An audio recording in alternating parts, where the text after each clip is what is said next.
Alors ce soir, j'aimerais vous parler du travail que le Seigneur fait dans l'Église dans ces derniers temps. Parce qu'il faut qu'on ait la compréhension du travail que le Seigneur fait pour pouvoir entrer dans ce travail. Si on est en dehors du plan du Seigneur, on ne va pas vraiment glorifier le Seigneur et on ne va pas vraiment être heureux dans le service du Seigneur si on est à côté. Mais si on comprend quel est le plan du Seigneur pour nous, dans ces derniers temps, on va y entrer dans ce plan quand on aime le Seigneur et quand on veut le servir. On va y entrer. Et j'aimerais commencer par lire dans Éphésiens 5, à partir du verset 22. « Femmes, soyez soumises à vos maris comme au Seigneur, car le mari est le chef de la femme comme Christ est le chef de l'Église. » Ce n'est pas un homme, un pape, un évêque, un pasteur qui est le chef de l'Église, c'est Jésus, le Seigneur. L'Église qui est son corps et dont il est le sauveur. Or, de même que l'Église est soumise à Christ, il emploie le présent, parce que la véritable Église de Jésus, elle est soumise au Seigneur. La véritable Église de Jésus, elle veut obéir au Seigneur. Les femmes aussi doivent l'être à leur mari en toutes choses. Comme on l'a vu la dernière fois, la soumission, ce n'est pas l'obéissance au doigt et à l'œil à tout ce que le mari veut faire si c'est contraire à la parole de Dieu. Mais la soumission, c'est une attitude de cœur, d'amour, pour ne pas se rebeller contre l'autorité du mari, mais écouter ce qu'il dit, écouter ce que dit le Seigneur, et puis obéir à tout ce que le mari dit et fait selon le Seigneur.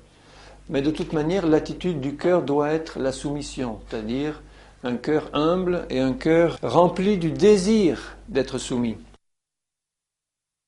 Marie, aimez vos femmes comme Christ a aimé l'Église. Ça c'est très fort. Il a aimé l'Église jusqu'à se dépouiller lui-même de toute son autorité divine qu'il avait dans le ciel pour descendre, se faire serviteur et mourir de la mort la plus infamante sur la croix pour son Église qu'il aime. Alors quand nous aimerons nos femmes comme Christ a aimé l'Église, je pense que nos femmes seront soumises pleinement. Mais il ne faut pas attendre, sœurs, que les maris soient comme Christ pour leur être soumis. Et il ne faut pas attendre, Marie, que les femmes soient parfaitement soumises pour les aimer. Il parle individuellement à l'un et à l'autre, mais nous avons notre responsabilité. Mais si je vais commencer par lire ça, c'est parce que je crois que dans les derniers temps, quand on a compris quelle est la relation de Jésus avec son Église, d'une part, on a compris quelle est la relation entre mari et femme, parce que le Seigneur va restaurer les couples et les familles dans les derniers temps, comme il l'a toujours voulu. Et ça fait partie du travail du Seigneur dans les derniers temps. Le Seigneur veut enlever une Église glorieuse, sans ride ni tache, donc il ne va pas supporter les choses qu'il supportait jusqu'ici. Il est dit que le jugement du Seigneur commence par son peuple, son Église, et comme nous sommes dans les temps de la fin, ceux qui vont résister à la volonté de Dieu vont se mettre sous le jugement du Seigneur. C'est très sérieux. Mais Dieu est un Dieu d'amour, et il ne commence pas par faire tomber les jugements, il commence par nous prévenir, nous annoncer sa parole, et nous inviter par son esprit à entrer dans l'obéissance, dans la soumission à sa parole. Et alors là, la bénédiction du Seigneur vient. Mais il ne servirait à rien de vouloir faire des grandes choses pour Dieu si dans le cœur, notre cœur n'est pas soumis au Seigneur en toutes choses. Seigneur, c'est ton œuvre, Seigneur, c'est toi qui fais. Seigneur, moi je ne suis qu'un serviteur et tu me conduis dans tes plans. Mais je ne veux que t'obéir et être soumis. Alors là, Dieu va organiser les choses comme il le veut. Et on ne va pas assister à cette pagaille à laquelle on assiste aujourd'hui, cette division dans l'Église du Seigneur. Partout, on ne voit que des décombres. Le Seigneur est en train de les relever.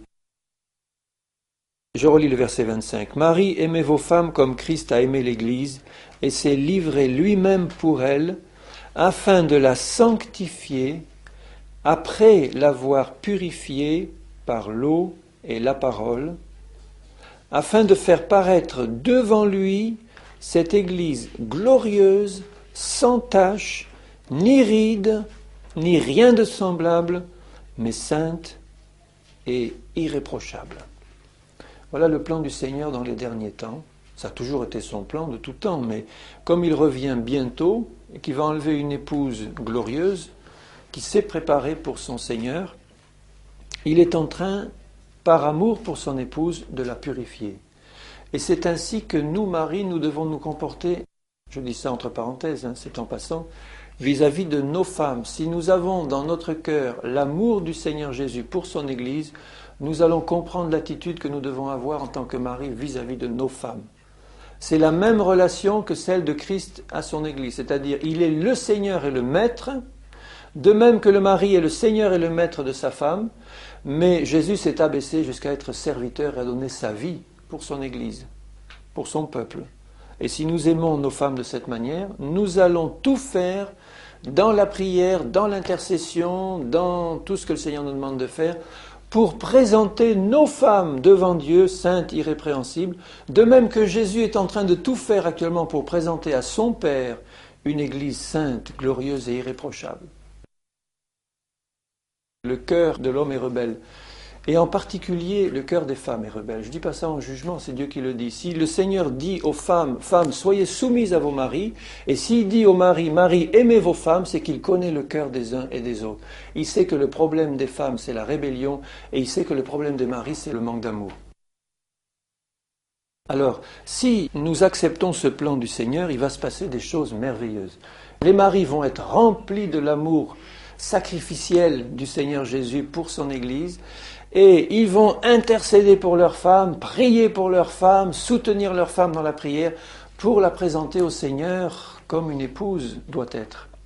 Et les femmes vont comprendre aussi quel est leur rôle vis-à-vis du mari, être soumis en toutes choses, et les gagner, s'ils ne le sont pas, les gagner pleinement au Seigneur par leur attitude soumise, chaste, réservée, pure et sainte devant le Seigneur. Alors là, le plan du Seigneur va se faire. Et il dit, c'est ainsi que les maris doivent aimer leurs femmes comme leur propre corps. Christ est en train de sanctifier l'Église, son épouse, sa fiancée en fait, puisque les noces de l'agneau ne se sont pas encore passées. Il va enlever sa fiancée et les noces de l'agneau vont avoir lieu dans le ciel.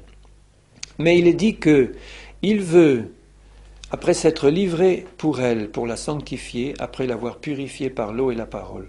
Donc la première chose que le Seigneur fait, c'est la purifier par l'eau et la parole. Et en tant que nous, enfants de Dieu des derniers temps, nous devons laisser le Seigneur nous purifier par l'eau et la parole. L'eau, c'est le Saint-Esprit. La parole, c'est la parole de Dieu. C'est Jésus aussi, la parole. Et le Seigneur est en train de nous appeler en tant qu'Église à une consécration que nous n'avons jamais connue en face, parce qu'il ne peut pas y avoir de purification sans consécration. Si je laisse une partie de ma vie en dehors de la Seigneurie de Jésus, et si je dis, Seigneur, toute ma vie, d'accord, mais ça, j'aimerais bien le garder pour moi. Tu vois, ce domaine-là, Seigneur, pas encore, c'est pour moi, laisse-moi. À ce moment-là, le Seigneur ne va pas pouvoir agir dans ces derniers temps comme il le veut. Il veut une vie consacrée à 100%. Où on lui dit, Seigneur, tu es mon Seigneur et mon Maître à 100%. Je ne garde rien pour moi, je te laisse tout entre les mains. Et maintenant, Seigneur, agis puissamment pour me sanctifier par l'eau de ton esprit, c'est-à-dire remplis-moi de ton esprit, renouvelle-moi de ton esprit, permets que je produise le fruit de l'esprit, baptise-moi du Saint-Esprit, que ton onction descende sur moi, me remplisse, que l'eau de ton esprit me remplisse et me conduise. Et que ta parole me soit révélée. Et vous savez à qui Dieu va révéler sa parole? À ceux qui veulent lui obéir. Il ne révèle pas sa parole aux rebelles. Si nous avons le cœur rebelle et si nous cherchons dans la parole des arguments pour entretenir notre désobéissance envers Dieu, c'est souvent ce que beaucoup font. Ils n'ont pas envie de faire certaines choses, alors ils cherchent désespérément quelques versets pour pouvoir dire « Ah, tu vois, là, c'est écrit ». Et ça les conforte dans leur désobéissance. Mais c'est parce qu'ils ne lisent pas la parole dans l'esprit. Quand on lit la parole dans l'esprit, on dit « Seigneur, révèle-moi ta parole parce que je veux lui obéir, quel que soit le prix que je dois payer. Je veux t'obéir, Seigneur. » Et là, le travail du Saint-Esprit se fait. Il va nous révéler la parole de Dieu, il va nous la faire comprendre comme Dieu l'a donnée. Vous voyez toutes les divisions entre dénominations. Les uns interprètent la parole comme ça, les autres comme ci, les autres encore comme ça. Mais pour Dieu, il n'y a qu'une interprétation possible, c'est la sienne. Donc si tous les chrétiens, toutes les dénominations étaient vraiment de tout leur cœur à la recherche du Seigneur et de la vérité, ils se rencontreraient dans l'unité de la foi et dans l'interprétation de la parole. Et je crois que c'est ce qui est en train de se passer dans les derniers temps. Le Seigneur est en train d'enlever les dénominations de nos cœurs et de nous enlever des dénominations, dans tous les sens, pour rassembler dans le monde entier un peuple qui lui appartienne, qui est entièrement consacré, qui revient au modèle biblique, dans tous les sens du terme, et qui ne va jamais entrer dans le compromis ni vis-à-vis du monde, ni vis-à-vis de la fausse Église qui a une apparence chrétienne, mais qui en a relié la puissance, qui va accepter une pleine obéissance, quel que soit le prix. Et le prix, ça va être souvent la mise à la porte des dénominations, parce que rien de tel que de commencer à appliquer la parole de Dieu, mais sérieusement et sincèrement, pour attirer la persécution des dénominations. Sur tous les points où le Seigneur nous demande de marcher sans compromis, les dénominations qui sont actuellement dans le compromis ne vont pas l'accepter, et il va y avoir soit une mise à la porte, soit on va partir parce qu'on ne peut pas rester dans le compromis. Mais chaque chose en son temps et selon la direction du Seigneur. Mais dans les derniers temps, le Seigneur va faire, avec plus de puissance encore qu'avant, revenir le peuple du Seigneur au modèle biblique. Et dans les bouleversements qu'il y aura dans la fin des temps, les seuls qui vont tenir, ce sont les chrétiens qui vont accepter de revenir au modèle biblique. Les seuls qui vont tenir. Ils auront beau être mis à la porte ou ils quitteront leur dénomination, peu importe, enfin, les persécutions du monde ou de l'Église, les seuls qui vont tenir sont ceux qui vont être fixés sur quelque chose d'inébranlable, c'est-à-dire le Seigneur et sa parole. Si on n'est pas fixé au Seigneur et à sa parole, comme le Seigneur est en train de tout secouer, on le voit autour de nous, tout est secoué, et ça va être secoué de plus en plus. Si tout est secoué, et si nous nous attachons à des choses ébranlables, on va être secoué avec elles et on va tomber. Mais si nous nous attachons à ce qui ne peut pas être ébranlé, c'est-à-dire au Seigneur lui-même et à sa parole, on va tenir le coup et on va traverser ces épreuves qui nous attendent avant le retour du Seigneur Jésus. Alors, ce que le Seigneur nous demande, c'est accepter dans une consécration totale ce travail de purification par l'eau du Saint-Esprit et par la parole. Et ça va entraîner des souffrances, des persécutions et des sacrifices. Mais quand on aime le Seigneur, on accepte ce programme. Ceux qui ne l'accepteront pas, on verra tout à l'heure ce qu'ils vont devenir. Mais ce qui m'intéresse en tant qu'enfant de Dieu, c'est de laisser l'époux céleste, le Seigneur Jésus, faire son travail de purification dans le cœur de l'épouse. Si nous sommes enfants de Dieu, il n'y a que ça d'intéressant. Moi, ça ne m'intéresse pas d'appartenir à des groupes ou à des églises qui veulent vivre un confort spirituel tranquille dans le compromis. Ça ne m'intéresse absolument pas. Ça ne m'intéresse pas non plus de prêcher la parole de Dieu à des âmes qui ne veulent pas sincèrement la suivre. Mais quand on sent la soif de la parole de Dieu, ça c'est une grande bénédiction. Je rends grâce au Seigneur pour la grâce qu'il peut me donner de prêcher la parole à des cœurs qui ont soif. Parce que ça c'est une grâce de Dieu. Et aussi de pouvoir la recevoir du Seigneur dans une révélation qui est donnée à celui qui veut obéir au Seigneur. Alors, il veut la purifier tout d'abord, et il dit afin de la sanctifier après l'avoir purifiée. Donc si on recommence par le début, c'est d'abord la purifier, et ensuite la sanctifier. Il y a une différence importante entre la purification et la sanctification. Parce que la purification nous est donnée par l'eau et la parole, et la parole, c'est aussi Jésus qui a versé son sang. Nous savons que le sang de Jésus purifie par son esprit, il purifie par sa parole, il purifie par son sang. Il y a une action de purification qui se fait par la foi en Jésus et en sa parole, qui enlève le péché. Et il y a une action de sanctification qui se fait pour traduire dans notre vie de tous les jours, dans nos pensées, dans nos paroles, dans nos actions, dans tout ce que nous faisons, pour traduire cette purification que Jésus nous a donnée par la foi en son sang et par la foi en sa parole. Il faut que ça se traduise dans toute notre vie. Le travail du Seigneur, il ne se limite pas à laver nos péchés, il veut que le péché disparaisse de nos paroles, de nos pensées, de nos gestes, et peu à peu, jour après jour, par l'obéissance, il sanctifie, il nettoie, il coupe, il taille, jusqu'à ce que cette Église glorieuse, sans tache et sans ride, soit prête. Alors le but final de ce travail, c'est de faire paraître devant lui cette Église glorieuse, sans tache, ni ride, ni rien de semblable, mais sainte et irréprochable. Il n'y a que le Seigneur qui peut faire ça. Mais il ne pourra le faire que si nous le laissons faire. si nous décidons de consacrer nos vies au Seigneur en disant « Seigneur, je t'en supplie, j'en ai assez des compromis, j'en ai assez de chauffer des bancs d'église, j'en ai assez d'être un inutile dans ton champ, je veux Seigneur être rempli de ton Saint-Esprit, je veux que tu me sanctifies, que tu me purifies et que tu te serves de moi dans ces derniers temps. » Quand on est brebis du Seigneur, il doit y avoir ce cri au fond du cœur « Seigneur, fais ça dans ma vie. Fais-le maintenant et fais-le jusqu'au dernier jour de ma vie ou jusqu'à ton retour. Je te donne ma vie en entier. Fais de moi ce que tu veux. » Et ça va faire mal parce qu'il va nous montrer pas à pas là où il faut couper, là où il faut trancher, là où il faut faire un sacrifice pour le Seigneur, pas au sens religieux des œuvres, mais où il faut couper quelque chose auquel on est attaché plus qu'au Seigneur. Mais on aime ça, hein? Amen, on aime ce travail. On fait partie de l'épouse du Seigneur. Quand on voit le but du Seigneur, on dit « Mais Seigneur, hâte-toi de faire ça en moi. Je ne veux pas retarder ta venue ou faire que des âmes se perdent ou faire que l'Église du Seigneur soit encore languissante et abattue à cause de mon attitude timide et réservée vis-à-vis de ton action parce que je ne veux pas me laisser transformer par toi. Seigneur, je veux. » Ça va imposer des choses difficiles et dures, mais dures pour ma chair, pas dures pour mon cœur. Mon cœur va accepter le travail du Seigneur. Mon cœur est désireux de faire le travail du Seigneur. Je vais accepter de passer dans la moulinette du Seigneur.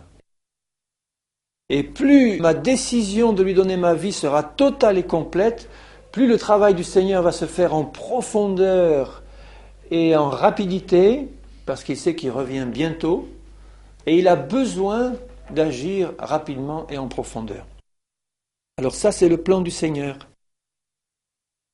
Et si on rapproche ce passage d'Apocalypse 19, verset 5 et suivant, « Une voix sortit du trône, disant, « Louez notre Dieu, vous tous ses serviteurs, vous qui le craignez, petits et grands. » La seule louange que Dieu apprécie vraiment, c'est la louange qui vient de cœurs qui le craignent, c'est-à-dire qui veulent lui obéir. Le Seigneur n'a que faire de la louange de rebelles. Au contraire, il dit que si ton cœur est rebelle, et si tu pries même ou si tu le loues, c'est une abomination devant Dieu. Parce que Dieu n'a que faire de la louange et de la prière des rebelles. Mais un cœur obéissant et un cœur qui craint Dieu et qui le loue, là le Seigneur est glorifié. Et il dit au verset 6, « J'entendis comme une voix d'une foule nombreuse, comme un bruit de grosses eaux, comme un bruit de fort tonnerre, disant « Alléluia ». Car le Seigneur notre Dieu Tout-Puissant est entré dans son règne. » Il faut que Jésus entre dans son règne dans notre vie personnelle, dans l'Église, et il va régner sur le monde. Il vient bientôt pour régner à Jérusalem sur le monde entier, avant d'établir, après les 1000 ans de règne, une nouvelle terre et des nouveaux cieux où il régnera pour l'éternité. Mais il est dit là que le Seigneur est entré dans son règne. Réjouissons-nous et soyons dans l'allégresse et donnons-lui gloire, car les noces de l'agneau sont venues et son épouse s'est préparée. Et il lui a été donné de se revêtir d'un fin lin éclatant et pur. Et ce fin lin, c'est la justice des saints. C'est tout le travail de purification et de sanctification du Seigneur.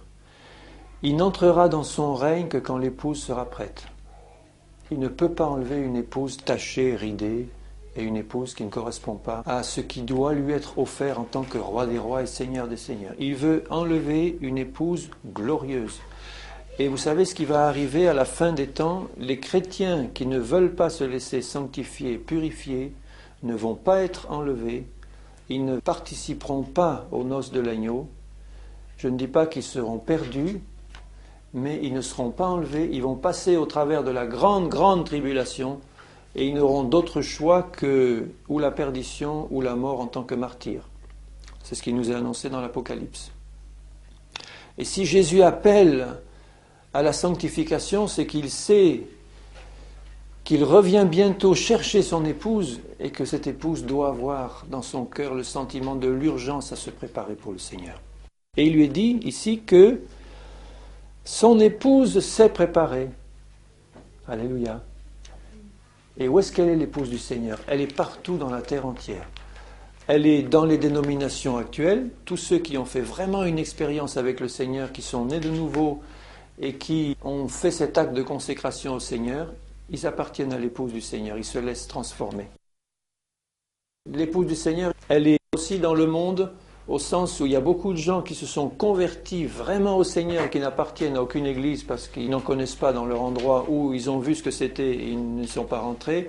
Mais le jour de l'enlèvement, on aura beaucoup de surprises. Entre ceux qui devaient partir et qui restent et ceux qui auraient dû rester et qui partent. Mais il est dit que l'épouse se prépare. Donc si nous faisons partie de l'église de Jésus-Christ, je ne veux pas me contenter de dire, eh bien Seigneur, moi j'attends ton retour. Alléluia, je suis sauvé, je t'ai confessé comme Sauveur et Seigneur. Et maintenant, je peux vivre une vie de compromis tranquille. Et puis, je sais que tu vas m'enlever, tu vas me faire régner avec toi. Ça, c'est faux, c'est pas vrai. Ça, c'est une fausse doctrine. Le Seigneur n'enlèvera pas ceux qui n'ont pas accepté de se laisser sanctifier par le Seigneur, par l'eau de sa parole et par son esprit. Mais son épouse s'est préparée car il lui a été donné, c'est un don de Dieu, il lui a été donné de se revêtir d'un fin lin éclatant et pur. Ce ne sont pas nos propres œuvres qui nous sauvent, mais quand nous avons été sauvés, Dieu nous prépare des œuvres saintes qu'il nous demande de pratiquer. Et c'est un signe aussi de la nouvelle naissance, parce que si nous disons que nous sommes sauvés par la foi en Jésus, et qu'ensuite nous ne voulons pas pratiquer les œuvres de sainteté, de justice qu'il nous demande de pratiquer, moi je me pose des questions sur la réalité de la conversion au départ.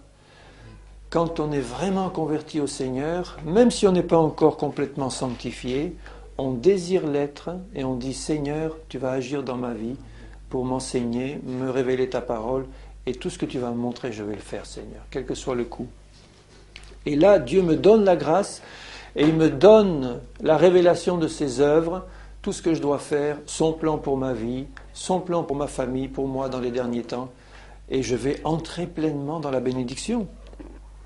Il lui a été donné de se revêtir d'un fin lin, c'est la justice des saints, qui nous est donnée par Dieu, mais que nous devons pratiquer, nous devons nous en revêtir.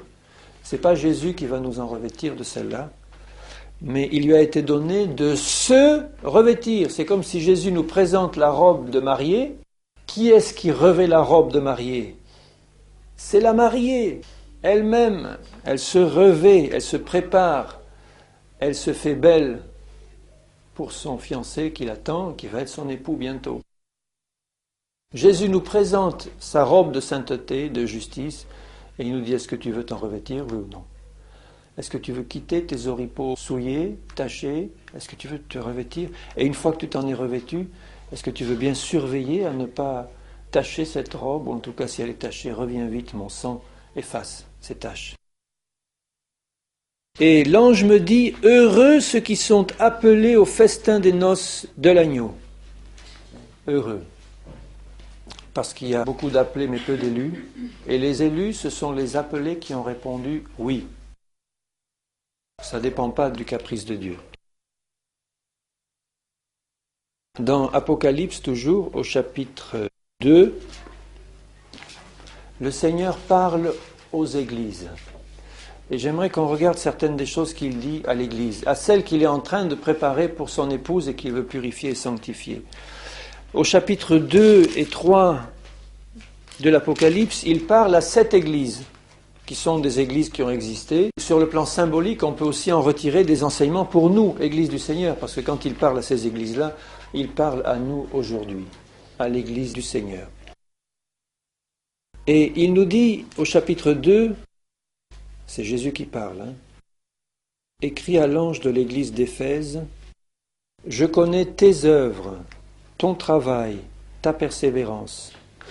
Je sais que tu ne peux pas supporter les méchants, que tu as éprouvé ceux qui se disent apôtres et qui ne le sont pas, que tu les as trouvés menteurs. Tout ça, c'est très bon. Que tu as de la persévérance, que tu as souffert à cause de mon nom et que tu ne t'es pas lassé. » C'est magnifique, ça, comme portrait. « Mais ce que j'ai contre toi, » si j'entendais le Seigneur me parler comme ça, je dirais, attention, il y a quelque chose qui ne va pas là. « Ce que j'ai contre toi, vous vous rendez compte? Mais ce que j'ai contre toi, c'est que tu as abandonné ton premier amour, ton amour premier, celui que tu avais pour moi au début. Tu l'as abandonné, tu es rentré dans la routine. Tu es rentré dans quelque chose où tu as laissé diminuer ce premier amour. Ça peut arriver dans des couples aussi. Quand on se connaît au début, c'est tout nouveau, tout beau. Et puis on laisse la tradition et l'habitude s'installer. Jésus ne veut pas ça entre lui et nous. Et il lui dit, tu es pleine d'œuvres, tu es pleine de bonnes choses, et tu n'as pas supporté les méchants, d'accord, tu as souffert même, mais tu as abandonné ton premier amour. Toutes ces œuvres-là, tu ne les fais plus dans l'amour de ton cœur, tu les fais par obligation religieuse. C'est très bien, mais tu as abandonné ton premier amour. Et vous vous rappelez ce que Jésus dit à ses disciples? Il leur dit, vous êtes vraiment mes amis si vous faites ce que je vous demande, ce que je vous commande. Celui qui m'aime gardera ma parole. Donc, pour le Seigneur, abandonner le premier amour revient à abandonner la parole du Seigneur, abandonner la pleine parole du Seigneur. On n'a plus cet amour d'obéissance de cœur à la parole de Dieu, donc au Seigneur.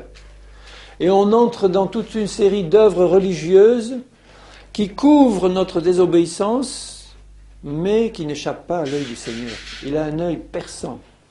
Il voit au fond des cœurs. Il ne regarde pas à l'apparence. Il ne regarde pas aux œuvres, il regarde au cœur. Est-ce que tu as gardé ton premier amour pour moi? Ton amour premier, ton amour qui consistait à me mettre en premier, en disant, Seigneur, c'est par amour que je fais ça, c'est par amour que je me laisse travailler par toi et consacrer à toi. Souviens-toi donc d'où tu es tombé. C'est une chute. Et repens-toi. Il y en a qui pensent que la repentance, c'est pour les païens ou ceux qui ne sont pas convertis. Mais Jésus parle à l'Église et il lui dit « Repens-toi ». Ça veut dire qu'elle a péché, qu'elle est tombée. Et elle a péché non pas parce qu'elle est voleuse, menteuse, adultère. Rien de tout ça. Elle a simplement abandonné son premier amour. Alors que nous ayons abandonné notre premier amour ou que nous n'ayons pas ce premier amour dans le cœur, c'est la même chose pour le Seigneur. C'est peut-être encore plus grave de l'abandonner après l'avoir eu, mais quand on n'a pas cet amour ardent pour le Seigneur et sa parole, ou quand on l'a eu et qu'on l'a abandonné, on a chuté, on a péché, on a besoin de se repentir, c'est-à-dire de changer de cap en disant « Seigneur, je reviens. Remplis mon cœur de ton amour pour ta parole, parce que celui qui m'aime gardera ma parole. » À celui qui vaincra. Et il dit 7 fois aux 7 églises à la fin, à celui qui vaincra. Nous sommes dans un combat. Ce travail de purification et de sanctification, c'est un combat de tous les instants, de tous les jours. Parce que le malin est là, la chair est là, le monde est là, avec toutes ses attractions, avec toutes ses convoitises, et avec ses pièges et ses séductions. Et constamment, je dois combattre le bon combat de la foi, mais je ne pourrai le combattre et vaincre que si je suis dans l'amour du Seigneur. Par amour pour toi, parce que je veux paraître devant toi comme une épouse sainte et pure, Seigneur. Tu mérites d'avoir une épouse sainte et pure. Tu mérites, Seigneur, que je fasse tous mes efforts, associés à tous les efforts que tu fais, et tous les deux ensemble, nous vaincrons, Seigneur. À celui qui vaincra, je donnerai à manger de l'arbre de vie. Ça veut dire, je lui assurerai pleinement un salut éternel dans son ciel de gloire pour l'éternité. Et sur 7 églises, il dit à 5 églises, repens-toi. Et c'est intéressant de voir pour chacune à propos de quoi il lui demande de se repentir. La première, là, c'est qu'elle a abandonné son premier amour. Elle n'obéit plus au Seigneur et à sa parole. Il dit à l'église de Smyrne, je connais tes œuvres, ta tribulation, etc. Il lui parle de persécution et il lui dit, sois fidèle jusqu'à la mort. À celle-là, il n'a rien à lui reprocher. Il lui annonce simplement des persécutions, des souffrances, des épreuves et des tribulations. Mais il dit, sois fidèle jusqu'à la mort et je te donnerai la couronne de vie. Ça veut dire que il est possible que tu ne sois pas fidèle jusqu'à la mort. Il est possible que l'Église ne soit pas fidèle jusqu'à la mort. La doctrine du salut assuré éternellement, la sécurité absolue, ce n'est pas une doctrine biblique. La sécurité est absolue si je reste dans la main du Seigneur. Si je reste pleinement dans l'obéissance, elle est assurée de manière absolue. Il n'a rien à lui reprocher. Il lui annonce des choses difficiles et il l'encourage. Sois fidèle, je te donnerai la couronne de vie. Je suis avec toi. Celui qui vaincra n'aura pas à souffrir la seconde mort. Ça veut dire que celui qui ne vaincra pas aura à souffrir la seconde mort. Prenez le contre-pied. Celui qui ne vaincra pas aura à souffrir la seconde mort. Vous vous rendez compte qu'il parle aux églises, à celles qui ont été rachetées par son sang.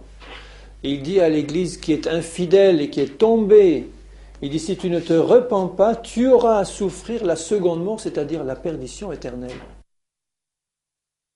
À Pergame, il lui dit, je sais où tu demeures et que là est le trône de Satan. Là où tu demeures, mon église, là est le trône de Satan. Vous vous rendez compte? Tu retiens mon nom, tu n'as pas renié ma foi, mais j'ai quelque chose contre toi. C'est que tu as là, ça veut dire chez toi, tu as là des gens attachés à la doctrine de Balaam, qui enseignait à Balak, etc. Tu as au milieu de toi des gens qui sont associés à des fausses doctrines et qui les enseignent. Et tu les supportes. Quelle leçon pour nous chrétiens? Combien de fois nous avons supporté des fausses doctrines, des traditions d'hommes qui n'ont rien à voir avec la parole de Dieu? Dieu s'adresse à l'ange de l'Église, ou aux responsables de l'Église et à toute l'Église, et il leur dit, tu as là au milieu de toi des gens qui enseignent des doctrines pernicieuses. Et tu n'as pas réglé ce problème-là. La doctrine de Balaam, c'était un faux prophète qui avait pourtant reçu des révélations de Dieu bien réelles, et il n'avait pas pu obtenir de Dieu qu'il maudisse le peuple de Dieu, mais il avait réussi à faire pécher le peuple de Dieu en attirant des femmes étrangères pour que les hommes soient séduits et tombent dans le péché et sacrifient aux idoles et aux faux dieux avec ces femmes étrangères. Donc il avait finalement joué par la bande et il avait réussi à séduire le peuple comme ça, qui enseignait à Balak à mettre une pierre d'achoppement pour qu'il mange des viandes sacrifiées aux idoles et qu'il se livre à l'impudicité. Donc ce que le Seigneur lui reprochait à cette église, c'est qu'elle avait au milieu d'elle des hommes qui enseignaient des doctrines pernicieuses dont la conséquence était que le peuple de Dieu consommait des viandes sacrifiées aux idoles et se livrait à l'impudicité. Alors pour nous, spirituellement, ça veut dire quoi ça? Bien sûr, on ne va pas aller manger forcément des viandes sacrifiées à des idoles en sachant ce que c'est, ou on ne va pas se livrer forcément à l'impudicité grossière. C'est possible, mais pour nous, au sens spirituel, ça veut dire qu'on laisse entrer dans l'Église des choses ou des enseignements qui ont pour conséquence d'enlever la prééminence de Jésus et de sa parole pour le remplacer par une idole. Une idole, c'est tout ce qui prend la place de Dieu et qui n'est pas Dieu. Ça peut être n'importe quoi. Ça peut être ma dénomination, c'est une idole, ou mon église, c'est une idole, ou mon pasteur, c'est une idole, ou même le travail que le Seigneur m'a donné, c'est une idole. Ça peut être n'importe quoi, mais si ça remplace la position prééminente de Jésus dans ma vie, c'est une idole. Et il y a des enseignements qui introduisent des idoles dans le cœur des enfants de Dieu. Parce qu'ils remplacent le Seigneur et sa parole par quelque chose d'autre. À partir du moment où on enseigne à quelqu'un de désobéir au Seigneur, même si on ne dit pas que c'est une désobéissance, mais si on enseigne des doctrines qui sont en fait des désobéissances au Seigneur, on est en train d'introduire des idoles dans l'Église. Parce que le propre d'une idole, c'est une désobéissance au Seigneur. On fait quelque chose qui déplaît au Seigneur. On a remplacé le Seigneur par quelque chose d'autre. Toute fausse doctrine introduit une idole. On s'incline devant quelque chose qui n'est pas la parole de Dieu, qui n'est pas le Seigneur. L'impudicité, c'est tout ce qui touche à l'impureté au sens strict du terme, c'est-à-dire l'impureté sexuelle, la prostitution, au sens sexuel. Et puis l'impudicité au sens spirituel, c'est la prostitution spirituelle, se tourner vers des choses qui ne sont pas, encore une fois, la parole du Seigneur, c'est de la prostitution, ou se tourner vers quelque chose qui n'est pas le Seigneur, ou quelqu'un qui n'est pas le Seigneur. Mais l'idée de base, c'est prostitution, on quitte le vrai mari, le vrai fiancé, pour s'attacher à quelqu'un qui n'est pas le vrai mari, l'Antichrist et ses doctrines, Satan et ses doctrines. Et là, tu supportes ça et tu laisses faire. Tu as des gens au milieu de toi attachés. Repens-toi donc, sinon je viendrai à toi bientôt et je les combattrai avec L'épée de ma bouche, la parole du Seigneur, l'épée. Il faut que nous osions prêcher la parole de Dieu telle qu'il la donne. Que nous soyons prédicateurs, que nous soyons hommes et femmes, simples témoins de Christ, que nous osions dire Jésus a dit. Ça, c'est l'épée de l'esprit. Et l'épée de l'esprit, elle tranche entre l'erreur et la vérité. Il faut que nous osions la dire sans compromis, avec amour, mais que nous osions la dire. Le Seigneur a dit, j'ai étudié sa parole, c'est comme ça. L'impudicité entre aussi dans l'Église par une grande porte ouverte, c'est les divorces et remariages de chrétiens. Je ne parle pas des péchés sexuels qu'on encourage indirectement, c'est-à-dire au niveau des jeunes, on enseigne plus sérieusement ce que c'est que le flirt, les vraies fiançailles au nom du Seigneur, sortir ou pas sortir, les impuretés à ce niveau-là, ouvrent la porte dans l'Église à l'action de Satan et à l'impureté sexuelle et à la convoitise. Mais quand on enseigne qu'un chrétien peut divorcer pour certaines raisons et qui peut se remarier, on introduit l'adultère dans l'Église, on introduit l'impudicité, on introduit toutes ces abominations que Jésus ne veut pas. Jésus permet la séparation pour cause d'adultère, mais il ne permet pas le remariage, c'est très clair. Et il dit à ceux qui sont séparés, eh bien vous restez là, vous intercédez pour celui qui s'est égaré, et tu attends, et tu attends, et tu persévères, et moi je suis avec toi dans ce cas-là. Si on ne le fait pas, on introduit l'impudicité. Il y a des églises maintenant, et ça existe, où il y a 2/3 des chrétiens qui sont divorcés et remariés. Le problème, c'est quand on ne reconnaît pas ça comme péché. Quand on le reconnaît comme péché en disant « Seigneur, j'ai fauté, j'ai pas compris, je t'ai pas éclairé, maintenant que j'entends ta parole, mais je réalise, je comprends, je te demande pardon, Seigneur, et maintenant fais-moi la grâce, montre-moi la solution, qu'est-ce que je dois faire? J'ai été marié, divorcé 3 fois, et maintenant je suis là avec la 3e, qu'est-ce qu'il faut faire, Seigneur? Donne-moi la grâce de me révéler ta pensée pour que j'aille pas plus loin dans la catastrophe. » Et Dieu va montrer la solution à ce moment-là. Mais parce qu'on s'est repenti, on a reconnu ça comme un péché. Que celui qui a des oreilles entende. Thyatire, au verset 18, il dit « Je connais tes œuvres », verset 19, « ton amour, ta foi, ton fidèle service, ta constance et tes dernières œuvres plus nombreuses que les premières. » Il y a beaucoup d'églises qui aimeraient bien être décrites comme il l'a décrit là. Tes œuvres, ton amour, ta foi, l'amour, la foi, les choses les plus importantes, ton fidèle service, ta constance. Mais ce que j'ai contre toi, le Seigneur va rien laisser de côté. Dans ces derniers temps où il nous demande de nous préparer, il va mettre le doigt sur la moindre tâche. Il nous donne aussi la grâce de l'effacer, mais il va mettre le doigt sur la moindre tâche, la moindre ride. Ce que j'ai contre toi, comment était-ce possible dans une église comme ça, c'est que tu laisses la femme Jézabel, qui se dit prophétesse.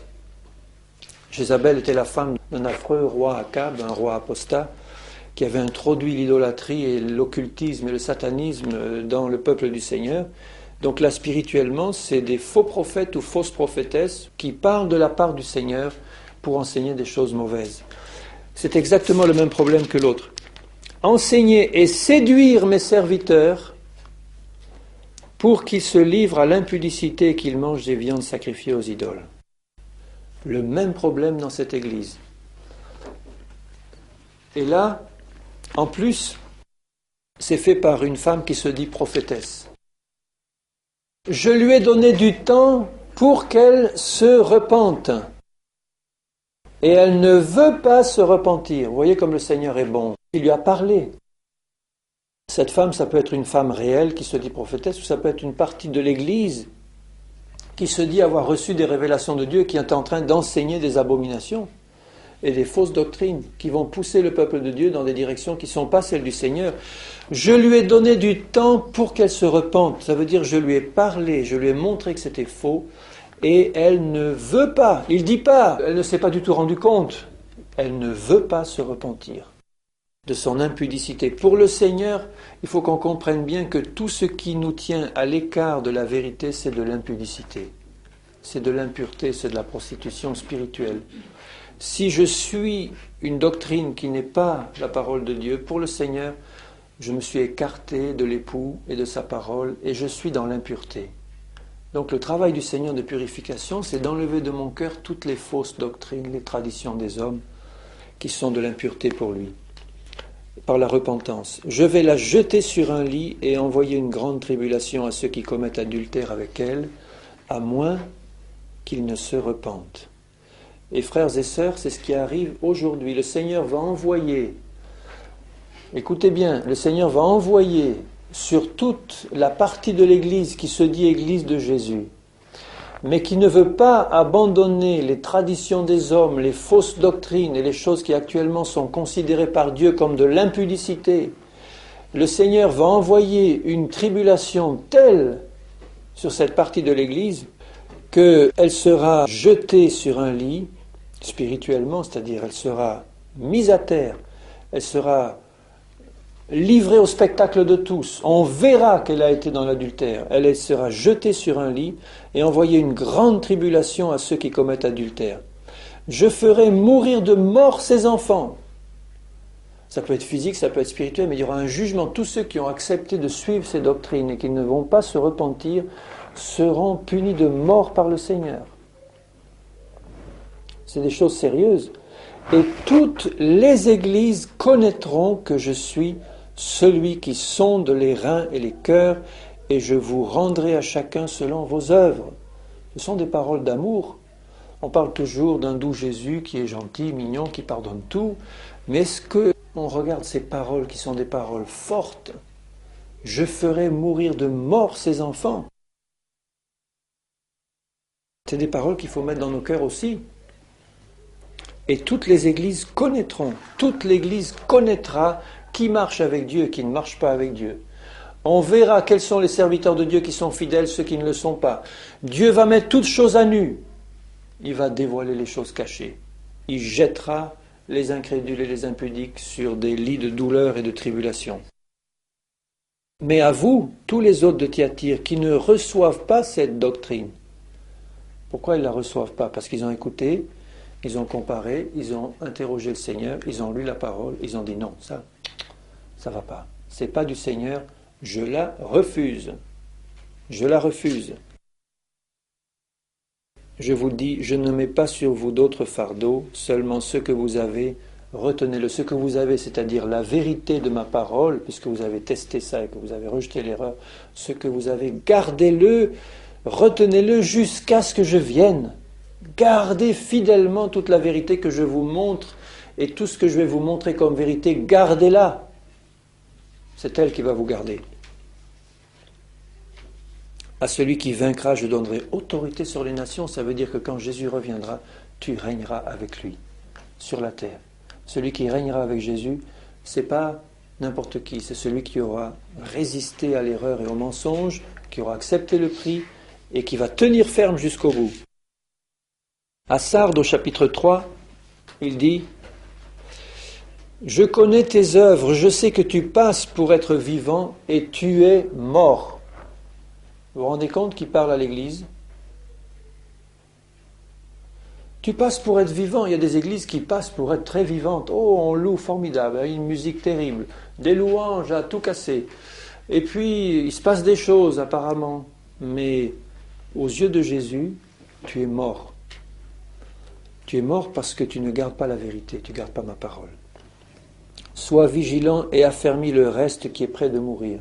Le Seigneur est bon, il voit quand même qu'il y a un petit lumignon qui fume. Et il lui dit, tu n'es pas complètement mort. Il y a quelque chose qui fume encore et je le vois. Et je suis là non pas pour éteindre le peu qui reste encore, mais pour te dire, affermis le peu qui reste encore, ranime-le.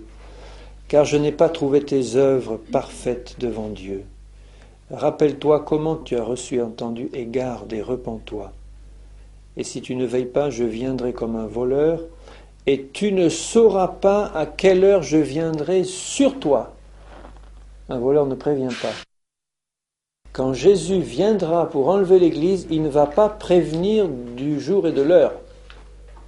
Il va prévenir par son esprit pour savoir qu'on est dans les temps et qu'on doit se préparer, mais il viendra comme un voleur. Et surtout ceux qui n'ont pas accepté de se laisser travailler par le Seigneur, là, ceux-là, vraiment, le Seigneur va revenir sur eux comme un voleur, non pas pour les prendre, mais pour les dépouiller complètement.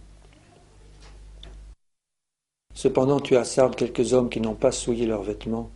Ils marcheront avec moi en vêtements blancs parce qu'ils en sont dignes. Celui qui vaincra sera revêtu ainsi de vêtements blancs. Je n'effacerai pas son nom du livre de vie. Ça veut dire que celui qui ne vaincra pas verra son nom effacé. Il y était inscrit son nom.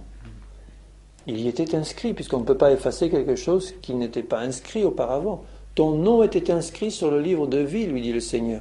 Eh bien, parce que tu n'as pas persévéré dans des vêtements blancs, tu t'es pas laissé sanctifier, tu n'as pas rejeté l'erreur, tu as écouté des fausses doctrines, tu les as pas testées, tu t'es pas repenti quand je t'ai montré, eh bien, j'effacerai ton nom. Mais celui qui vaincra sera revêtu de vêtements blancs, je n'effacerai pas son nom, et je confesserai son nom devant mon Père et devant ses anges. Ça, c'est une belle récompense, hein. Ça vaut tous les sacrifices du monde. Vous voyez, devant le trône du Père, Jésus qui te fait rentrer et qui te dit « Tu as été fidèle jusqu'au bout, et bien devant mon Père et devant vous, tous les anges et les myriades, je confesse son nom. Elle a été fidèle jusqu'au bout. Et fait partie maintenant, entre dans les noces qui te sont préparées. » Et l'église de Philadelphie, je vais aller plus vite parce que c'est l'église fidèle, celle-là, parce que je voudrais surtout insister sur les erreurs et le travail de purification, mais celle-là, l'église de Philadelphie, ce qui est intéressant, c'est de voir ce qu'il lui dit. Elle est fidèle, et il lui dit, je connais tes œuvres parce que tu as peu de puissance. Ça paraît bizarre, ça, tu as peu de puissance. Bon, il y en a tellement qui cherchent aujourd'hui la puissance, la puissance. Tu as peu de puissance, et tu as gardé ma parole, et tu n'as pas renié mon nom. Nous n'avons aucune puissance personnelle. L'Église du Seigneur ne doit avoir aucune puissance personnelle. Toute sa puissance lui vient du Seigneur Jésus. Et dans la mesure où elle se dépouillera de toute puissance personnelle, humaine, elle va être revêtue de la puissance glorieuse du Seigneur Jésus. Et ce ne sera pas sa puissance. Elle n'a pas renié le nom du Seigneur et elle a gardé sa parole. Vous voyez la récompense des fidèles. Parce que tu n'as pas renié ma parole et que tu as gardé mon nom, j'ai mis devant toi une porte ouverte. Ça veut dire, tout ce que tu entreprendras réussira parce que ça vient de moi. Parce que tu es à l'écoute de ma voix et tu ne vas pas oser faire quelque chose que je ne te demande pas de faire. Tout ce que tu entreprendras réussira parce que c'est moi qui le fais en toi. Une porte ouverte que personne ne peut fermer. Il n'y a que toi qui peux la fermer par ta désobéissance, mais personne ne fermera la porte. Et la porte, c'est la porte pour le service du Seigneur, c'est la porte entre Jésus et moi. Il est la porte, hein. Une porte ouverte, ça veut dire que Jésus qui est la porte m'ouvre tous les trésors de sa présence, il m'ouvre tous les trésors de sa communion, parce que j'ai gardé sa parole et que j'ai pas renié son nom. La porte est ouverte pour toi, bien-aimé. Viens quand tu veux. La porte est ouverte. Ça vous arrive de dire ça à des amis? Ma porte, elle t'est ouverte. Hein? Elle a beau être un peu fermée comme ça, mais elle n'est pas fermée à clé. C'est la même chose avec Jésus. La porte entre Jésus et moi sera toujours ouverte si je garde sa parole. Il va me parler, me donner des révélations, me conduire, me diriger. Et en même temps, la porte de son service. Si je suis dans le plan du Seigneur, aucune porte ne sera fermée. Et il dit, je te donne ceux de la synagogue de Satan, qui ne le sont pas mais qui mentent, je les ferai venir se prosterner à tes pieds et connaître que je t'ai aimé parce que tu as gardé la parole de la persévérance en moi. Celui qui garde ma parole, c'est celui qui m'aime.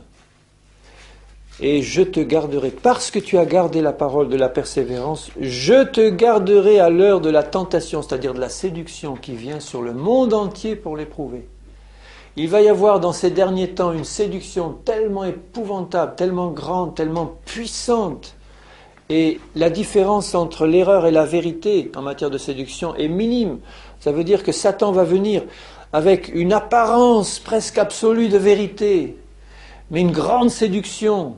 Il va présenter des choses merveilleuses qui vont avoir l'apparence de la vérité, mais qui seront fausses, véreuses, et qui seront une séduction pour entraîner à la perdition. Et si on n'est pas gardé par Jésus, on n'aura aucune chance de tenir. Tous ceux-là vont être séduits, vont aller pieds et poings liés entre les mains de l'Antichrist et dans la perdition. Donc il faut qu'on ait le discernement, et le discernement nous sera donné par le Seigneur qui va nous garder si nous gardons sa parole en disant « Seigneur, tu sais que moi je ne peux rien, je peux être séduit n'importe comment par des choses aussi grandes qui vont m'arriver dessus, mais Je confesse que je ne le serai pas parce que je veux garder ta parole, je ne veux pas renier ton nom, je veux t'obéir et je veux que tu m'enseignes et je veux te suivre. Et là, la promesse de Jésus, c'est « je te garderai ». Ce n'est pas nous qui allons nous garder, c'est Jésus qui va nous garder. Nous allons nous garder des fausses doctrines, nous allons nous garder de quitter le Seigneur et lui nous gardera de la séduction. Et il dit à la dernière église, Laodicée, au verset 14, « Je connais tes œuvres, je sais que tu n'es ni froid ni bouillant. » Puisses-tu être froid ou bouillant? J'ai souvent remarqué que ceux qui devenaient le plus bouillants pour le Seigneur après, c'est ceux qui avaient été les plus froids avant. C'est pas toujours vrai, mais je l'ai souvent vu, c'est-à-dire des gens qui combattaient, comme l'apôtre Paul, combattaient à fond contre l'Église, ils persécutaient les chrétiens, ils les faisaient mourir, ils les jetaient en prison. C'était pas un tiède, lui. Alors, de l'autre côté, au service de Satan, à fond. Et quand il s'est converti, terrassé par la puissance de Jésus sur le chemin de Damas, il a mis tout son bouillant au service du Seigneur et il a été à fond pour le service du Seigneur, dans une consécration totale. Et là, il parcourait les routes, non pas pour mettre les chrétiens en prison, mais pour annoncer la parole, pour fortifier l'Église, pour l'édifier, pour faire avancer le royaume de Dieu. Et Jésus dit, je voudrais que tu sois froid ou bouillant. Si tu es froid, au moins tu as une chance d'être vraiment bouillant, mais si tu es tiède, parce que tu es tiède et que tu n'es ni froid ni bouillant, je te vomirai de ma bouche. Ça veut dire que tu y étais dedans. Tu y étais dedans, tu étais là dedans, au fond. Et parce que c'est tiède, je te vomirai de ma bouche. Parce que tu dis, alors quel est le signe de la tiédeur? Je suis riche, je me suis enrichi, je n'ai besoin de rien. L'église tiède. Et tu ne sais pas que tu es malheureux, misérable, pauvre, aveugle et nu. Il lui dit maintenant, je te préviens, mais repens-toi, je te conseille d'acheter de moi de l'or éprouvé, des vêtements blancs. Acheter, ça veut dire qu'il ne va pas le payer par ses œuvres, mais ça veut dire que tu vas te repentir et que tu vas enfin décider de faire tous les efforts pour recevoir du Seigneur ce qu'il veut te donner. Tu vas acheter de moi la sainteté. Elle te est donnée gratuitement, la sainteté, tu n'auras pas à la payer. Mais tu vas faire un effort pour lire ma parole, tu vas faire un effort pour me prier, tu vas faire un effort pour avoir une vie de prière plus conséquente, tu vas avoir un effort pour lire ma parole et la méditer d'une manière un peu plus sérieuse, pour que je puisse travailler en toi par mon esprit et t'enseigner. Ces choses ne viendront pas automatiquement sur toi. Si tu ne pries pas, si tu ne lis pas ma parole, si tu ne fais pas ces choses toi-même, le Seigneur ne les fera pas pour toi. Mais quand tu les fais, mon esprit va travailler en toi pour te transformer. Et moi, dit le Seigneur, je vais te transformer, te changer.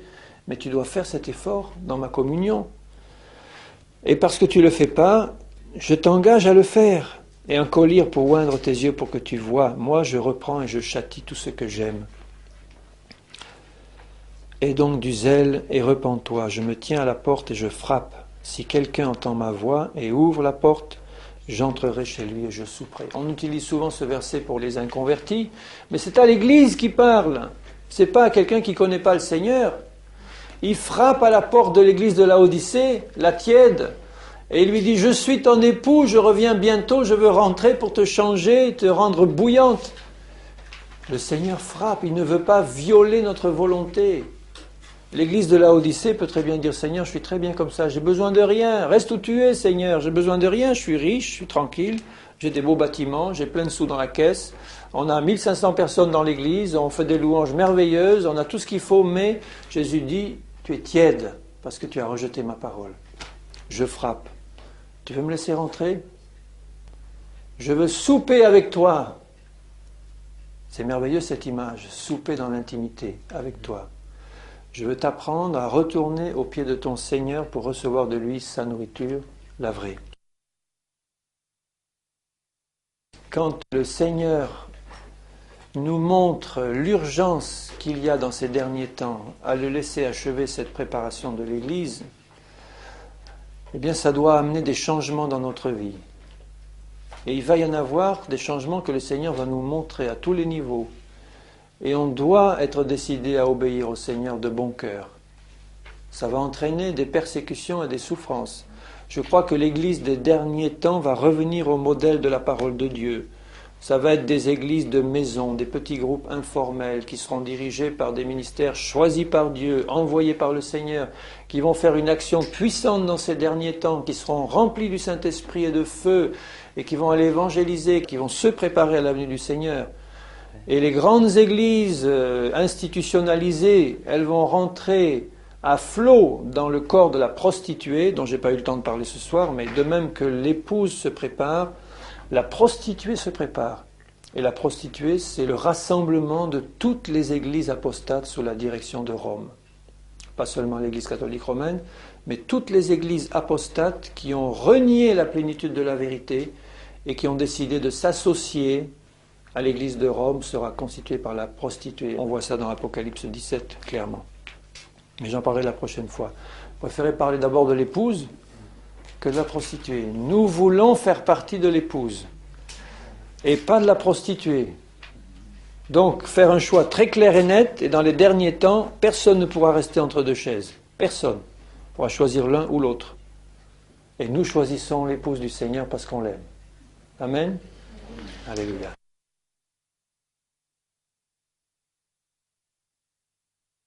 Il y a une chose dont j'aimerais parler ce soir et qui n'est pas toujours bien comprise par tout le monde, c'est que la parole de Dieu dit que l'Église est un mystère qui a été caché de tous les temps et qui a été révélé.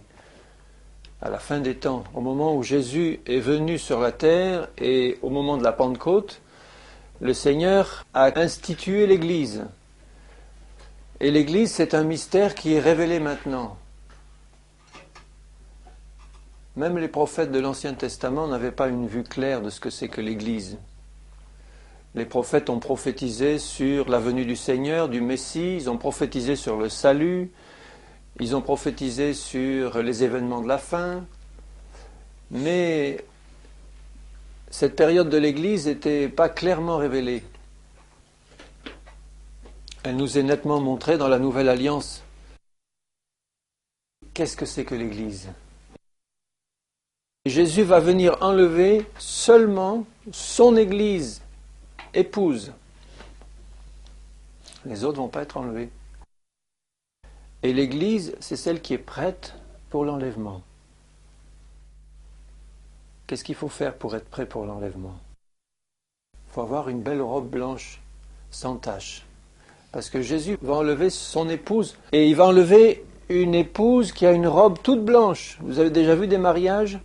Vous avez déjà vu des mariés avec des robes toutes tachées, toutes sales, des haillons? Non, en général, les mariées, elles font tout pour avoir une belle robe bien propre, bien blanche. Jésus va venir enlever une épouse qui est prête, qui est nettoyée, qui est sanctifiée par le sang de Jésus et par la parole de Dieu. Une épouse qui lui obéit, ou qui est décidée de lui obéir, une épouse qui est consacrée à son Seigneur. Tout pour Jésus. Et ce n'est pas tous les chrétiens qui vivent ça. Ça veut dire que les chrétiens qui ne vivent pas ça, c'est-à-dire qui sont un pied dans le monde, un pied dans l'Église, ou qui sont dans le péché, qui n'ont pas confessé leur péché alors que Jésus leur a montré. Il leur a montré qu'il y avait des péchés à confesser et à abandonner. Bien sûr, quand nous venons à Jésus, le sang de Jésus nous lave de tous nos péchés. Et on rentre dans le corps de Christ. Mais après, ça ne veut pas dire qu'on va commencer à faire des péchés et qu'on va y rester. On peut tous faire des péchés. C'est possible de faire des péchés. Le Seigneur n'aime pas qu'on en fasse, c'est vrai, mais c'est possible. Ce n'est pas une impossibilité de pécher. On peut pécher, mais ce que demande le Seigneur, c'est de lutter de toutes nos forces contre le péché. Paul dit même, vous n'avez pas lutté jusqu'au sang contre le péché. Ça veut dire qu'on est tellement sensible au Saint-Esprit que dès qu'on pêche, le Seigneur nous demande de le confesser pour que le sang de Jésus nous lave. Et puis on doit écouter la voix du Saint-Esprit parce qu'il fait remonter de temps en temps ou régulièrement, il fait remonter des choses là qui étaient cachées au fond, des mauvaises pensées, des mauvais sentiments qu'on avait gardés au fond du cœur, Ça n'a pas empêché qu'on soit pardonné de tous nos péchés, mais le Seigneur, il veut nous nettoyer de tout ça, parce que quand ça remonte et quand ça s'exprime, une mauvaise parole, une mauvaise pensée qui remonte, des pensées de colère, des pensées de haine, des pensées de jalousie, des pensées de dispute, qui remontent et puis on les laisse s'exprimer dans nos vies. Ce sont des péchés, ça. Et quand ça se passe, le Seigneur veut qu'on les confesse et qu'on les lave dans son sang, et puis qu'on lui dise, Seigneur, tu me nettoies dans le fond de tout ça. Une faiblesse de la chair, une chute, c'est pas ça que Jésus appelle la pratique du péché. Quand ça nous arrive d'avoir une parole de travers ou une chute comme ça, eh bien, l'Esprit nous pousse immédiatement à la repentance, et le sang de Jésus nous lave si nous nous repentons de nos péchés. 1 Jean le dit. Si nous confessons nos péchés, il est fidèle et juste pour nous pardonner, et le sang de Jésus nous lave de tout péché. Si nous faisons ça, nous sommes une fiancée fidèle. Mais si nous résistons au Seigneur quand il nous montre quelque chose, là ça devient très dangereux. Si le Seigneur montre quelque chose, je ne parle pas des choses cachées qu'il ne nous a pas encore montrées, mais je parle des choses qui nous montrent, des choses qu'il faut régler dans nos vies, des choses qu'il faut rendre si on les a volées par exemple, des choses qu'il ne faut plus faire parce que Jésus ne veut pas qu'on les fasse. Si on le fait, qu'on sait que c'est mal et qu'on continue de le faire, on pêche et on va rater l'enlèvement, je vous le dis. Si on reste à le faire sans vouloir le confesser alors qu'on sait que c'est mauvais, on a un gros péché sur le cœur qui n'est pas lavé et ça empêche de partir. Parce que pour partir, il faut être léger. Il ne faut pas être lourd. Il faut avoir confessé ces choses-là. Quand on sait que c'est mauvais et qu'on les pratique en sachant que c'est mauvais. Alors tout le travail du Saint-Esprit pour préparer l'épouse, c'est de la garder constamment sous le sang de Jésus. Et puis, dès qu'il lui montre quelque chose, de l'amener à la repentance et de l'amener à confesser pour laver cette chose et l'éliminer de notre vie, pour qu'on ne pratique plus le péché. Vous avez compris ça? Alors si on est dans cette position, même si on n'est pas encore parfait en tout, à l'image de Jésus, eh bien si on est dans cette position de consécration, de recherche de la lumière du Saint-Esprit, et puis si on est obéissant, sensible à la voix de l'Esprit, qu'on est obéissant, dès qu'il nous montre quelque chose, on le règle. Si on fait une chute occasionnelle, on le confesse tout de suite et on règle ça devant le Seigneur tout de suite. Si on est dans cette position-là, alors on est prêt à être enlevé. Parce qu'on est ouvert à l'action du Seigneur. On a un cœur ouvert. On n'a pas une nuque raide. La nuque raide, c'est la nuque de ceux qui sont désobéissants. Jésus leur montre quelque chose et ils disent « Non, je ne veux pas !» Ça, ils ont la nuque raide. Eh bien, bien-aimés, ceux-là ne monteront pas dans l'enlèvement. Il faut bien vous dire ça, que ceux qui ont la nuque raide, qui désobéissent au Seigneur, ils ont beau dire qu'ils sont chrétiens, ils ont beau avoir été au départ convertis par la prédication de l'Évangile, être nés de nouveau, etc. Si ils ont la nuque raide et qu'ils vivent dans le péché, qu'ils ne veulent pas confesser et pas le mettre sous le sang de Jésus, ceux-là ne partiront pas. Ça veut dire qu'ils ne font pas partie de l'Église. Puisque seule la véritable épouse de Jésus va monter au ciel. Parce qu'actuellement, quand on parle de l'Église sur la terre, eh bien on dit Église, nous, de nos yeux d'hommes, on voit tous ceux qui s'appellent chrétiens, mais le Seigneur, lui, il voit au fond des cœurs, il voit qui appartient vraiment à son Église, à son épouse. Parce que l'Église et l'épouse, c'est la même chose, du point de vue du Seigneur. De notre point de vue à nous, c'est pas la même chose, parce qu'on voit beaucoup de gens qui appartiennent à l'Église ou aux églises, et on ne peut pas savoir ce qui se passe dans leur cœur. Enfin, pas toujours. Jésus, il voit au fond des cœurs, il voit ceux qui sont prêts, qui veillent et qui prient, et qui ne vont pas se laisser surprendre, parce que Jésus viendra comme un voleur. Mais son épouse, elle ne sera pas surprise, elle sera prête. Et ça, c'est important de le savoir, que tous ceux qui ont reçu le salut par le sang de Jésus ne vont pas nécessairement être enlevés. C'est important de réaliser ça. Dans beaucoup d'églises, on enseigne que tous ceux qui, au départ, ont reçu le salut en Jésus, ils vont automatiquement être enlevés. Ils ne seront pas enlevés s'ils ne sont pas prêts. Jésus voudrait que tous ceux qui ont accepté son salut, tous ceux qui ont reçu la bonne nouvelle, tous ceux qui sont nés de nouveau par la foi en Jésus, Jésus voudrait qu'ils appartiennent tous à l'épouse et qu'ils soient tous enlevés. C'est la volonté de Dieu de sauver tous les hommes. Pourtant, on sait qu'il y en a qui ne seront pas sauvés. Pourquoi? Parce que Dieu ne voulait pas les sauver? Non. Parce qu'eux, ils n'ont pas voulu recevoir le message du salut. De la même manière, pour tous ceux qui ont reçu le message du salut, la volonté de Dieu, dans le temps que nous vivons, le temps de la grâce, qui est un temps unique, le Seigneur voudrait que tous ceux qui entrent dans le salut en Jésus-Christ fassent tous partie de ceux qui vont être enlevés. Et Jésus sait que ça ne sera pas le cas de tous, parce que certains vont refuser de se préparer. Ils ne vont pas perdre leur salut, mais ils ne vont jamais faire partie de l'épouse, et ils n'auront jamais la position la plus haute dans le ciel du Seigneur, dans le tabernacle céleste, dans la présence de Dieu, dans la Jérusalem céleste pour l'éternité. Vous savez qu'il y a tous ceux qui ont hérité du salut avant l'Église, mais ils ne feront jamais partie de l'Église. Jésus dit de Jean-Baptiste, celui-là c'est le plus grand de tous les prophètes qui ont paru jusqu'ici. Et pourtant, dans le royaume de Dieu, le plus petit est plus grand que lui.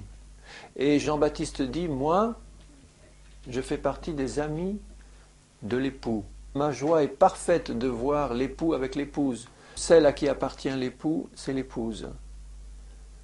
Ma joie est parfaite, moi je fais partie des amis de l'époux. Il sera à la table des noces de l'agneau en tant qu'ami de l'époux, mais il ne fait pas partie de l'Église. Aucun des saints de l'Ancien Testament, même les plus grands comme Abraham, Moïse, David, aucun ne fait partie de l'Église. Ce n'est pas de leur faute, ils sont nés dans une époque où ce n'était pas le temps de la grâce. Ils ne font pas partie de l'Église, mais ils sont sauvés. Ils vont faire partie des noces de l'agneau, ils seront à la table avec Jésus, ils feront partie des amis de l'époux et leur joie sera parfaite. Parce qu'ils comprendront et nous comprendrons tous pourquoi Dieu a fait les choses comme ça. Et quelle est pour nous qui vivons dans le temps de la grâce l'abondance merveilleuse de sa grâce que le Seigneur nous le révèle. À aucune autre époque, depuis la création de l'homme, il y a un temps de grâce comme le nôtre, où on peut avoir la possibilité de faire partie de l'épouse de Jésus, de l'Église, qui va être enlevée dans la gloire pour être l'épouse du Seigneur. Vous avez bien compris ça? Donc notre responsabilité est très grande. Notre responsabilité est unique. On a la possibilité de faire partie de l'épouse. Il faut prendre cette possibilité et ne pas la lâcher. Et être enlevé avec Jésus. Alors je voudrais parler aujourd'hui plus en détail de la chronologie des événements de la fin, telle que je la comprends dans la Bible. Donc je vais vous présenter quelque chose qui s'appuie essentiellement sur le livre de l'Apocalypse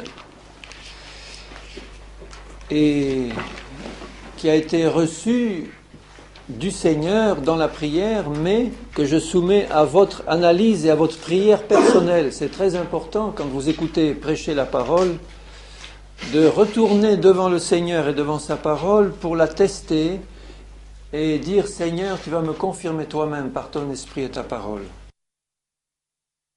Alors, dans l'Apocalypse, nous ne voyons pas du début à la fin de l'Apocalypse un exposé chronologique des faits. En d'autres termes, si vous commencez Apocalypse 1 et que vous finissez Apocalypse 22, vous n'aurez pas la chronologie de tous les événements de la fin. Apocalypse 1 à 3, nous avons la vision de Jean qui voit Jésus en gloire et les messages de Jésus aux 7 églises. Ensuite, à partir du chapitre 4, il y a vraiment un changement puisque Jean voit le ciel s'ouvrir et une voix lui dit « Monte » et il est enlevé en esprit dans les cieux où là il voit toute la suite des événements de la fin tels qu'elles doivent arriver. Et du chapitre 4 au chapitre 11 inclus, Jean voit la vision de tous les événements de la fin, mais sous l'angle d'Israël, sous l'angle des Juifs. Qu'est-ce qui va arriver aux Juifs et à Israël dans la fin des temps? Ceci nous est montré de Apocalypse 4, Apocalypse 11. Ensuite, Apocalypse 12 à Apocalypse 19 inclus, nous avons les mêmes événements de la fin qui sont montrés à Jean, et on verra des parallèles extraordinaires, les mêmes événements de la fin, mais vus sous l'angle de l'Église. Et puis, au chapitre 20, nous voyons, après le millénium, le grand jugement final du grand trône blanc. Et ensuite, 21 et 22, c'est les nouveaux cieux et la nouvelle terre, et l'éternité, le royaume de Dieu éternel, avec Jésus comme roi pour l'éternité. Donc je répète, Apocalypse 1 à 3, c'est le ciel s'ouvre, Jean voit Jésus, et Jésus donne un message aux sept églises. Apocalypse 4 à 11, les événements de la fin, mais pour Israël, sous l'optique des Juifs. Apocalypse 12 à 19, les mêmes événements de la fin, mais pour l'Église. 20, c'est le millénium et le jugement final. 21 et 22, nouveau ciel, nouvelle terre et royaume éternel du Seigneur. Alors, pour ma part, c'est ce qui permet d'expliquer le mieux le livre de l'Apocalypse, cette perspective-là. Nous allons nous attarder surtout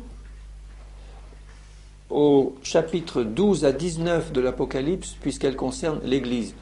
Je ne vais pas parler, on pourrait y passer du temps, mais je ne vais pas parler des chapitres 4 à 11 qui concernent les événements de la fin vus du côté juif. Pour les Juifs, Jean était aussi juif, il était aussi chrétien. Et vous savez que le peuple juif est le peuple de Dieu sur la terre.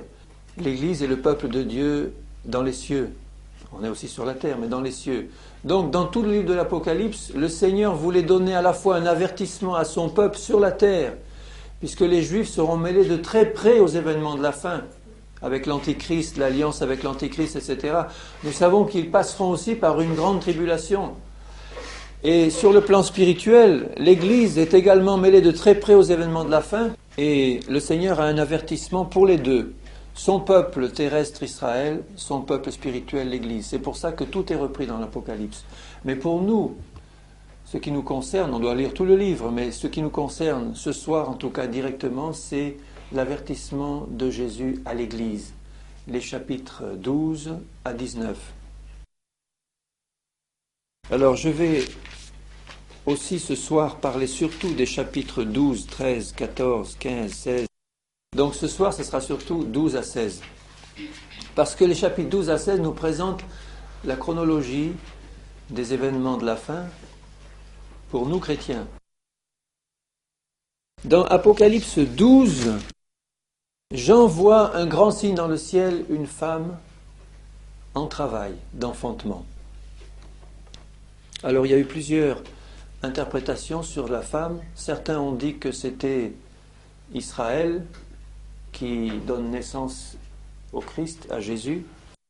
Certains disent que, notamment les catholiques, c'est la Vierge Marie qui donne naissance aussi à Jésus.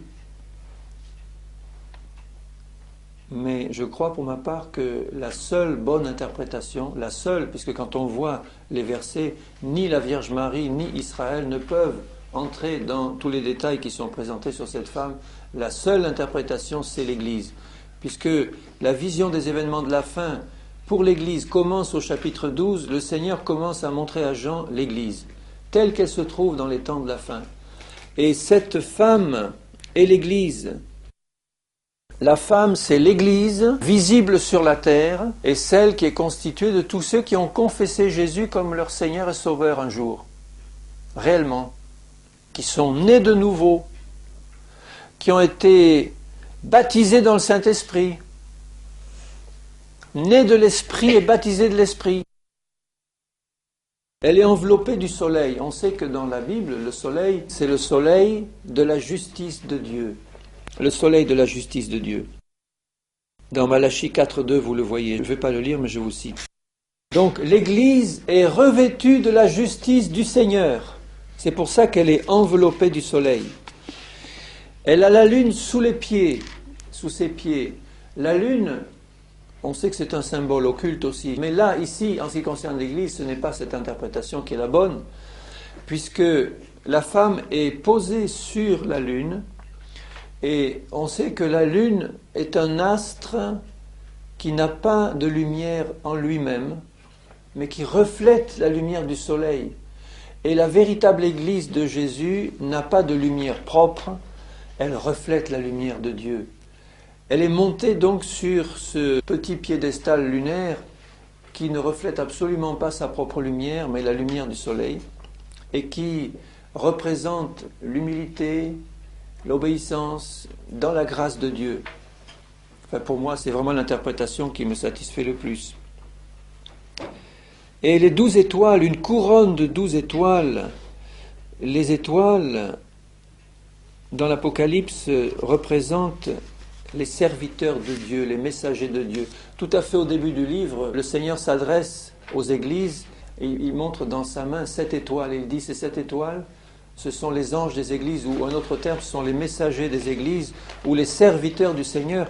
On voit dans un autre passage dans Daniel 12, 3, vous pouvez prendre le verset, on ne va pas le lire, mais dans Daniel 12, 3, il est dit que ceux qui auront enseigné la parole et qui auront été fidèles brilleront comme des étoiles dans le ciel.